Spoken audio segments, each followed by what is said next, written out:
Market की नज़र इस समय क्या रहेगी? हमने ग्लोबल बॉन्ड मार्केट में, करेंसी मार्केट में काफ़ी वॉलेटिलिटी देखी है। ऐसे में मार्केट क्या प्राइसिंग करके जा रही है और क्या रिएक्शन हो सकता है मार्केट का अगर 25 बेसिस पॉइंट का रेट कट आया और स्टांस में अगर मान लो कोई चेंज अभी के लिए नहीं आया तो?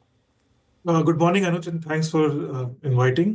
आई थिंक 25 बेसिस मार्केट में लार्जली प्राइस्ड इन है, और अगर स्टांस चेंज नहीं हुआ तो उसका मार्केट दो तरीके से उसको रीड कर सकता है। एक तरीका कि शायद आरबीआई लिक्विडिटी, जो आप अगर अभी देखेंगे, आरबीआई एक कंसिस्टेंटली सिस्टम में लिक्विडिटी बहुत एक्सेस मेंटेन कर रहा है, और ऐसे कई दिन हैं जहां ओवरनाइट रेट रेपो रेट के नीचे भी ट्रेड हो रहा है।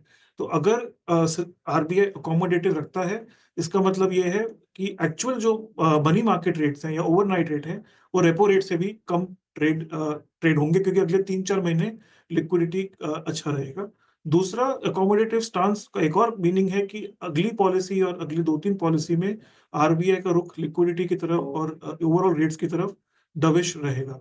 तो अगर न्यूट्रल रखता है तो शायद मार्केट थोड़ा डिसअपॉइंट होगा, और शायद हमें 5-7 बेसिस का सेल ऑफ देखने को मिले, क्योंकि अभी आरबीआई अभी भी 60,000 करोड़ का ओएमओ करना बाकी है इस महीने, तो उससे ऊपर अभी सेल ऑफ नहीं दिख रहा है। तो शायद 5-7 बेसिस का इम्पैक्ट दिख रहा है।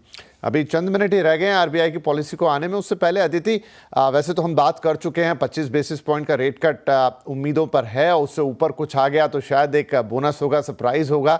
क्या आ सकता है, ये भी एक सवाल रहेगा। और दूसरा ये कि बाकी सारे फैक्टर्स जिनकी आरबीआई को बहुत चिंता होती है, मसलन महंगाई हो गई तो वो अभी वेल इन कंट्रोल है, उनके अपने टारगेट से नीचे है, ग्रोथ को लेकर भी इतना ज़्यादा खींचतान नहीं मची हुई है।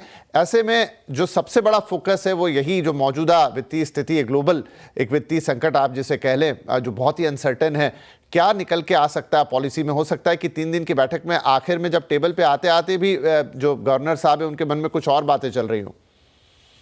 देखिए, डेफिनेटली अभी जो पीरियड ग्लोबल इकोनॉमी एंटर कर रही है उसमें बहुत ही डिसरप्शन और बहुत ही अनसर्टेनिटी होने के लाइक्लीहुड है। इंडियन इकोनॉमी मेरे हिसाब से कुछ फैक्टर्स से डोमेस्टिकली बफर्ड है, और हमारे जो डोमेस्टिक ग्रोथ है वहाँ हमें काफी रेजिलियंस दिख रही है। इसलिए मेरे हिसाब से जो ओवरऑल कमेंट्री है आरबीआई की वो बहुत इंटरेस्टिंग रहेगी। कितना अपना वो जीडीपी ग्रोथ फोरकास्ट चेंज करते हैं या बिल्कुल भी चेंज नहीं करते, पहली बात तो ये देखना रहेगा कि वो किस तरह का इम्पैक्ट इंडियन जीडीपी ग्रोथ पे देख रहे हैं करंट ग्लोबल अनसर्टेनिटीज की वजह से।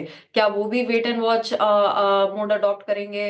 अगर वो अभी जीडीपी पे बहुत ज्यादा इम्पैक्ट नहीं देख रहे हैं तो मुझे लगता है कि 25 बेसिस पॉइंट्स का ही रेट कट आएगा, जो पहले एक्सपेक्टेड था।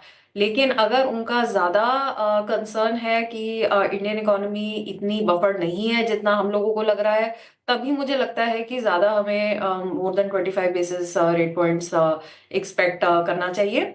लेकिन मेरे हिसाब से अभी एमपीसी की तरफ से एक ऐसा जो टोन आएगा वो बहुत बैलेंस्ड और वेट एंड वॉच का आएगा।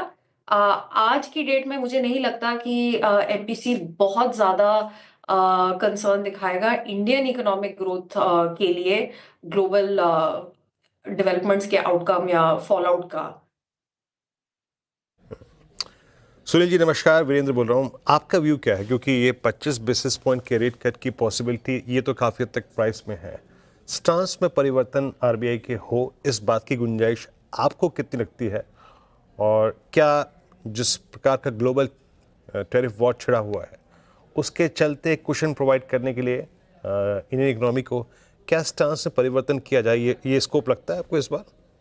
तो पहली चीज है, जैसे अदिति ने कहा कि जीडीपी का फोरकास्ट कैसे करती है, मगर उससे भी ज्यादा इंपॉर्टेंट है इन्फ्लेशन का फोरकास्ट। क्योंकि पिछली बार जब उन्होंने फोरकास्ट 4 क्वार्टर के किए थे इन्फ्लेशन का, तब ऑयल का दाम किधर $75 पे था, आज अभी ब्रेंट क्रूड 60 पे आ गया है। तो ये जो उनके फोरकास्ट में वो फैक्टर इन करते हैं, और अगर एक कंसिस्टेंटली उनको इन्फ्लेशन 4% के करीब दिखती है, क्योंकि as it is food inflation तो सपोर्ट कर रही है, मॉनसून की भी फोरकास्ट, इनिशियल फोरकास्ट पॉजिटिव आई है, तो अगर वो इन्फ्लेशन फोरकास्ट को कम कराते हैं और स्टांस को अकोमोडेटिव बना देते हैं तो वो काफी होगा मार्केट के लिए एक पॉजिटिविटी। क्योंकि आज रेट कट करना या ना करना is not so important, through the year क्या सपोर्टिव रहेंगे, through liquidity, through rates and through others. तो मेरे ख्याल में ये language of the governor inflation forecast, ये सब बहुत अहम चीज है। अगर खाली वो 25 बेसिस पॉइंट करके लैंग्वेज में कुछ बदलाव नहीं करते हैं और लिक्विडिटी का भी कोई खास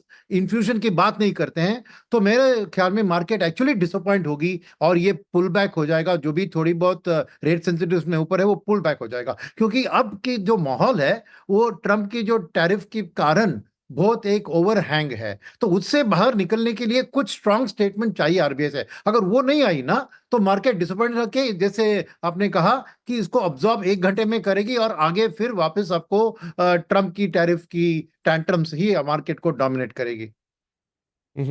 तो अनुराग, देखिए, जैसा सभी कह रहे हैं कि 25 बेसिस पॉइंट रेट कट अब कोई एक इवेंट नहीं रहेगी, ये तो हम सभी मान के चल रहे हैं कि ऐसा होना ही होना है। कुछ ऊपर आया तो अलग एक सरप्राइज है, लेकिन उसके भी चांसेस फिलहाल तो कम लग रहे हैं। शायद वेट एंड वॉच में थोड़ा ज़्यादा जाएंगे।